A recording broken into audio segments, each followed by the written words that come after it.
வணக்கம் நண்பர்களே. இன்றைக்கி வந்து வெள்ளிக்கிழமை, நம்ம வழக்கமான ஃபாஸ்டிங் டே. வெள்ளிக்கிழமை காலையில் விரதம். ஆக்சுவலாக நேற்று நைட்லேருந்து கிட்டத்தட்ட ஒரு 16-18 மணி நேரம் கணக்கு எனக்கு. ஆக்சுவலாக இன்றைக்கி 24 ஹவர்ஸ் ஃபாஸ்டிங் இருக்கலாம் தான் பிளான் பண்ணேன். அப்புறம் எல்லாம் நிறைய கம்ப்ளைண்ட்டு, ஏற்கனவே ஒல்லியாக இருக்கிற உனக்கு இதெல்லாம் தேவையா அப்படின்ட்டு. அதனால் இதோடு நிறுத்திக்கிறோம். ஓகே, அதுவும் காலையில் ஜூஸ் குடிச்சிக்கிறோம். இன்றைக்கி ஜூஸ் பார்த்திங்க அப்படின்னா முதல்ல பப்பாளி ஜூஸு, அதுக்கப்புறம் முருங்கைக்கீரை சூப். காலையில் சூப் போட்டது மத்தியானத்துக்கு நான் வச்சுக்க போகிறேன். ஓகே, இதுதான் இன்றைக்கி நம்மளுடைய காலை உணவு.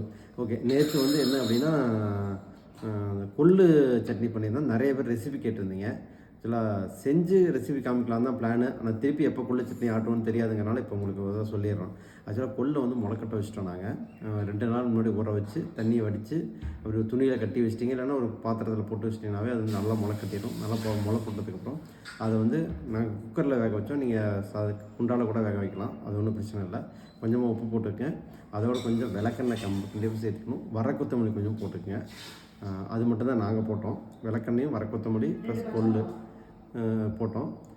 இதை முடிச்சுட்டு நல்லா வெந்ததுக்கப்புறம் ஒரு விசில் விட்டால் நல்லா வெந்துடும். முளை கட்டிருக்குன்னா நல்லா வெந்துடும்.